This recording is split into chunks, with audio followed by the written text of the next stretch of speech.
The Nexus spiral galaxy had produced some truly remarkable achievements over its 4 billion years of recorded history. The Zephyrians had mastered crystalline architecture that could reshape itself based on occupant mood. The Keth Mori had developed philosophy so advanced it occasionally achieved physical form and wandered around asking uncomfortable questions. The Vorthan collective had even managed to make bureaucracy into an art form, which was either deeply impressive or profoundly disturbing, depending on your perspective. But perhaps their greatest collective accomplishment was the Universal Avoidance Treaty of Sector 7 Null, a document so comprehensive it had required 847 different species to agree on something, which historically had about the same probability as spontaneous matter conversion into chocolate. The treaty was simple in concept. Nobody under any circumstances, for any reason, would venture into the region of space designated as Sector 7 Null. Period. End of discussion. Please initial here and try not to think about what might be lurking out there in the dark. The sector had earned a variety of colorful names over the millennia. The Zephyrians called it the silence between notes. The Kethmori referred to it as the place where logic goes to die screaming. The Vorthans, with their typical bureaucratic flair, had designated it administrative zone of indefinite postponement. But most species simply called it the dead zone, which had the dual benefits of being both accurate and requiring no translation protocols. Ships that entered the dead zone had a disturbing tendency to simply stop existing.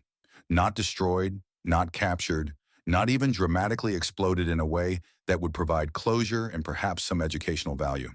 They just ceased to be, as if the universe had suddenly developed selective amnesia about their existence.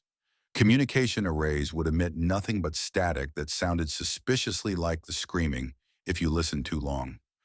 Gravitational readings made no sense. Time itself seemed to hiccup and stutter like a poorly maintained hyperdrive. Naturally, this made it the absolute last place any sane being would want to investigate, which was why Captain Vexthera of the Zephyrian exploration vessel Pristine Thought was staring at her instrument panel with the expression of someone who had just discovered their morning coffee was actually liquid existential dread. Her crystalline features shifted through several shades of confused purple as she recalibrated the sensors for the third time in 10 minutes. "Science Officer Quellen," she said, her voice carrying the particular tone reserved for moments when the universe appeared to be malfunctioning, "please tell me our communication array has developed a sense of humor." Quellen, a methodical being whose species had evolved from creatures that spent their entire lives organizing things into neat piles, looked up from his console with the expression of someone whose neat piles had just achieved sentience and started rearranging themselves. "I'm afraid not, Captain. I've run full diagnostics twice. The equipment is functioning within normal parameters." "Then perhaps you can explain why we're receiving what appears to be casual conversation from the heart of Sector 7 Null?" The bridge fell silent except for the soft humming of life support systems and the distant crackle of the mysterious transmissions. Quellen's secondary arms twitched nervously as he processed this information, which in his species was equivalent to having a complete nervous breakdown while maintaining perfect posture. "The signals are definitely originating from deep within the dead zone," he confirmed, his voice carrying the tone of someone reporting that gravity had decided to take a vacation. "Multiple sources, various frequencies, they appear to be coordinated."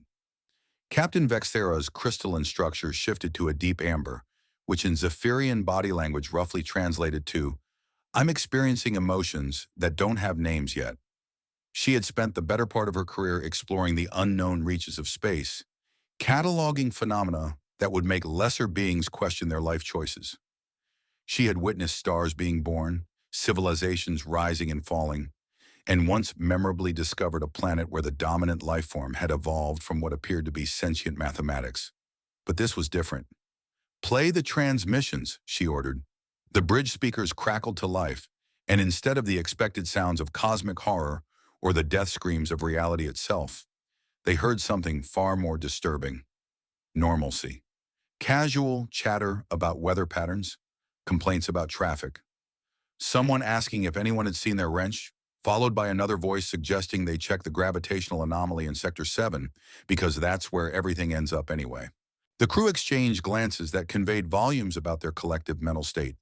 In the grand tradition of space exploration, they were faced with a choice between the sensible option of reporting their findings and returning to safe space, or the dramatically inadvisable option of investigating further.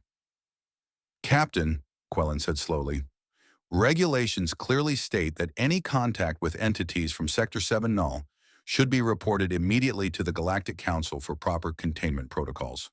Vexthera considered this. The Galactic Council's idea of proper containment protocols typically involved a great deal of paperwork, followed by the strategic application of very large explosives. Whatever was out there in the dead zone, it had survived everything the universe could throw at it for millennia. It seemed almost rude not to introduce themselves. Set course for the transmission source, she ordered, and prepare the first contact protocols. Captain, with respect, the first contact protocols don't cover entities that exist in regions where physics goes to die. Then I suppose we'll have to improvise. The pristine thought turned towards Sector 7 Null, its crew preparing for what they assumed would be either the greatest discovery in galactic history or a very brief and educational experience in cosmic horror. They loaded their translation matrices, charged their defensive systems, and said what they assumed might be their final prayers to whatever deities specialized in protecting foolish explorers. As they crossed the boundary into the dead zone, their instruments immediately began having what could only be described as a collective nervous breakdown. Gravitational readings fluctuated wildly. The navigation computer started displaying error messages in languages that didn't exist. The life support system briefly forgot how to process oxygen before remembering with an almost audible sense of embarrassment. But instead of the expected dissolution into cosmic nothingness, they found themselves looking at something that challenged every assumption they had about the nature of reality.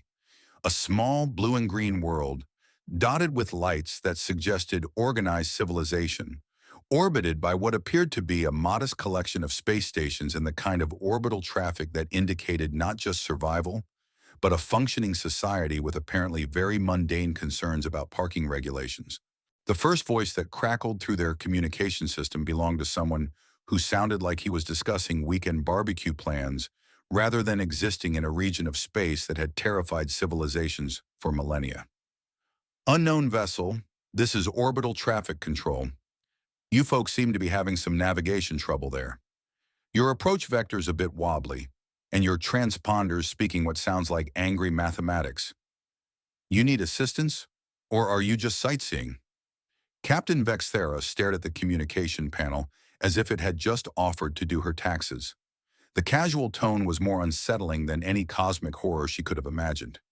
Here was someone speaking as if existing in the dead zone was about as remarkable as managing municipal parking violations. This is Captain Vexthera of the Zephyrian vessel Pristine Thought, she managed, her crystalline form cycling through colors that didn't have names in most languages. We are conducting a scientific survey of this region. May I ask, what are you? Another pause, followed by what sounded like someone taking a sip of coffee. Well, that's a philosophical question if I ever heard one. Name's Tobias Hendricks, traffic controller for the Kepler colony system. As for what we are, I suppose you could say we're your new neighbors. Been meaning to introduce ourselves to the galactic community, but we never seem to get visitors out here. Can't imagine why. Science Officer Quellen's methodical mind was performing the equivalent of a controlled demolition. Sir, he whispered to Vexthera, the energy readings from that planet suggest a thriving industrial civilization. Population estimates indicate several million inhabitants. This is impossible. Heard that, Tobias said cheerfully. Your comm system's got a bit of bleed-through, probably from the local space-time hiccups. And yeah, we get the impossible thing a lot.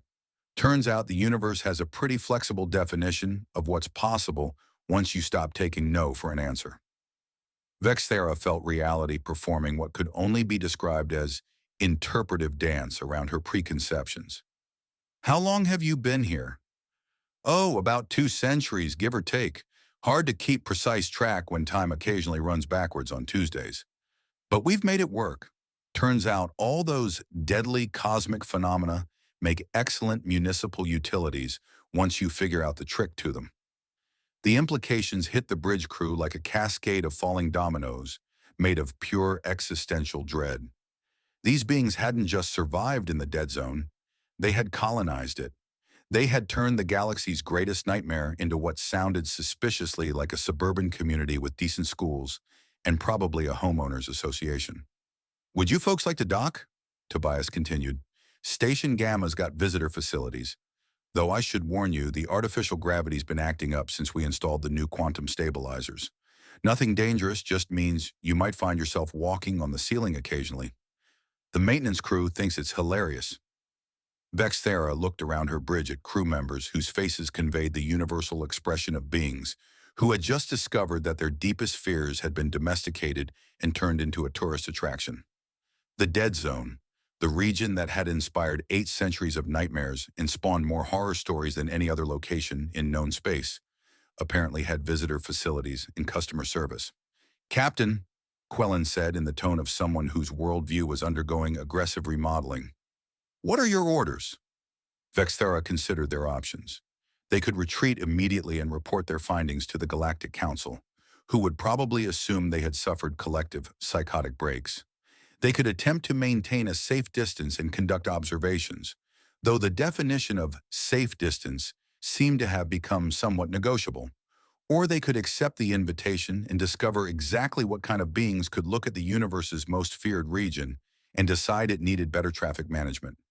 Really, when faced with cosmic horror that offered parking validation, there was only one logical choice.